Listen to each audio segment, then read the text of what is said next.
శివాలయము గుహలో అంటే ఇక్కడ స్వయంభూగా ఏర్పడిన శివాలయం ఎప్పటి నుంచో పూజలు నోచుకోకుండా పడిపోయి ఉంది. ఈ మధ్య మనము అధికారులతో కాస్త మాట్లాడి ఫైట్ చేసి మరలా తెరిపించి ఈ నది నుండి వాటర్ తెప్పించి ప్రతిరోజు కూడా అభిషేకాలు నిర్వహిస్తున్నాము. ఆ శివాలయం ఇప్పుడు క్లోజ్ చేసి ఉందండి. కీస్ అవి అధికారుల దగ్గర ఉన్నాయి. మధ్యాహ్నం వేళ వచ్చాం మనం ఇక్కడికి. మీకు ఇక్కడ నుంచి ఆ శివాలయాన్ని చూపిస్తాం. ఒకసారి ఇలా ఇప్పుడు మనకి ఇక్కడ చిన్నది కనపడుతుంది చూసారు గోపురము, అదంతా ఒక శివాలయం అండి. దానిలో ఒక స్వయంభూ చాలా చిన్న శివలింగం ఉంటుంది. ఈ పంచనది జలాలతోటి అశ్వైకి అభిషేకం చేయాలి. ఇది ఎన్నో సంవత్సరాల పాటుగా మూతబడిపోయి ఆల్మోస్ట్ శిథిలావస్థలోకి వచ్చింది. ఇది మరలా తెరిపించి ఇది ప్రఖ్యాతమైన స్వయంభూ శివలింగం కాబట్టి మరలా అధికారులతో మనం కొట్లాడి మరలా తెరిపించి ఇందులో ఇప్పుడు ప్రతిరోజు కూడా ఈ పంచనది క్షేత్ర జలాలతో అభిషేకం చేసి ఉదయం సాయంత్రము పూజాధికాలు జరుగుతూ ఉన్నాయి. నది ఒడ్డున శివాలయం ఇప్పుడు క్లోజ్ చేస్తుంది కాబట్టి నేను పైన ఎక్కువ వచ్చేసేసి చూపిస్తున్నాను. ఇది మనము సాధించిన ఒక సక్సెస్ అని చెప్పాలి. ఈ ఆలయంలో ఇప్పుడు ప్రతిరోజు కూడా చక్కగా అభిషేకాలు పూజలు జరుగుతూ ఉన్నాయి. ఈ ఆలయాన్ని తిరిగి మనం రిపేర్లో చేసేసుకున్నాము.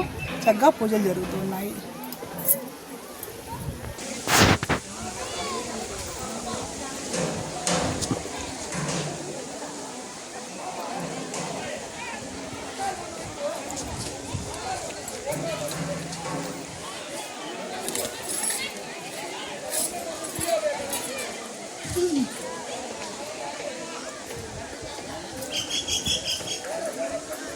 చూస్తున్నారు కదండి, ఇదంతా కూడా పుష్పగిరి కొండ చుట్టుపక్కల ఉండే 108 శివాలయాలు ఇక్కడ మీరు స్పష్టంగా చూడవచ్చు. ఇదంతా కూడా శివాలయము శిథిలమైపోయింది. ఇక్కడ నంది కూడా బయట కనపడుతుంది. ఎలాంటి దురవస్థలో మన ఆలయాలు ఉన్నాయో చూడండి.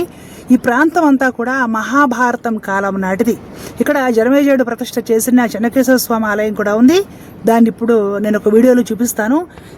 ఈ శివాలయం పరిస్థితి చూడండి. ఇలాగ శిథిలమైపోయిన శివాలయాలు ఇలాంటివి ఈ పుష్పాచలం కొండంతా కూడా 108 శివాలయాలు ఉండేవట.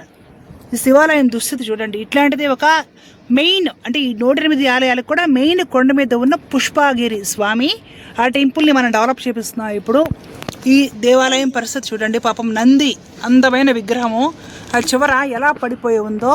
ఈ ఆలయం దుస్థితి ఒకసారి చూడండి. మన దేవాలయాలు మన పూర్వీకులు రాజులు మహారాజులు జమీందారులు చక్రవర్తులు కట్టించిన శివాలయాలు విష్ణువాలయాలు అందమైన కొండలు ఇవన్నీ కూడా జీర్ణమైపోయి ఎలా పడుందో చూడండి. ఇందులో శివలింగం లేదు. దాన్ని ఎప్పుడో పీక్ అవతల పడేశారు. ఈ నంది పాపం బయట అలా పడి ఉంది. ఆలయాల దురవస్థ హిందువులు చూడండి, కాస్త గమనించండి పరిస్థితి. ఇంకా ఈ చుట్టుపక్కల ఈ విధంగా 108 శివాలయాలు ఉండేవండి. ఇక్కడ చూడండి పరిస్థితి. ఇవన్నీ కూడా శివాలయాలే కనపడుతున్నాయి కదా. ఇవన్నీ శివాలయాలే అండి. చూడండి ఎలాంటి దురవస్థలో ఉన్నాయో చూడండి. చరిత్రకు సాక్ష్యాలండి ఇవన్నీ. ఒకప్పుడు మహావైభవంగా వెలిగిపోయిన ఆలయాలు ఇవన్నీ. ఎలాంటి దురవస్థలో ఈ శివాలయాలు ఉన్నాయి చూడండి. 108 శివాలయాలు మొత్తం శిథిలమైపోయి ఈ పరిస్థితులకు వచ్చేసాయండి. రాతి కట్టడాలు మహాభారత కాలం నాటి చారిత్రక ఆధారాలు కలిగిన అత్యంత విశిష్టమైన ఆలయాలండి ఇవన్నీ కూడా. పరమ పవిత్రమైన పుష్పాచల క్షేత్రం ఇది.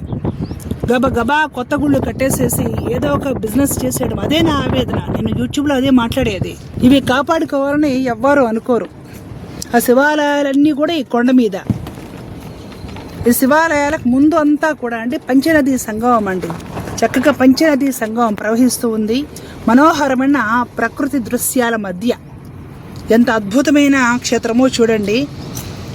అభివృద్ధికి దూరంగా ఏమాత్రము జనసంచారం లేకుండా ఎలా ఉందో చూడండి. ఇది హిందువుల దౌర్భాగ్యం, హిందూ సమాజ దౌర్భాగ్యం.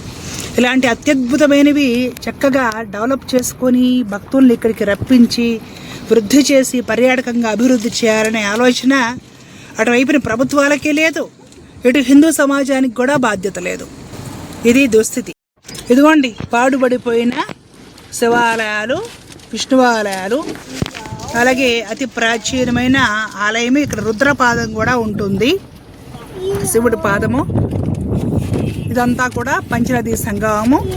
దీనికి ఆనుకొనే మనకి చెన్నకేశ్వర స్వామివారి ఆలయము ఆరంభమవుతుంది. శివరాత్రి సందర్భంగా భక్తులందరూ చక్కగా ఈ పంచ నదీ సంగమంలో స్నానాలు చేసేసి రుద్రపాదం సేవించుకొని పైకి వస్తూ ఉన్నారు. ఇదంతా కూడా పంచనది సంగం చెన్నకేశ్వర స్వామి వారి ఆలయము వెనక ఉంటుంది. పుష్పగిరి క్షేత్రానికి పుష్పగిరి కొండకి ముందు వైపున ఉంటుంది. ఇదంతా కొండ ప్రాంతం.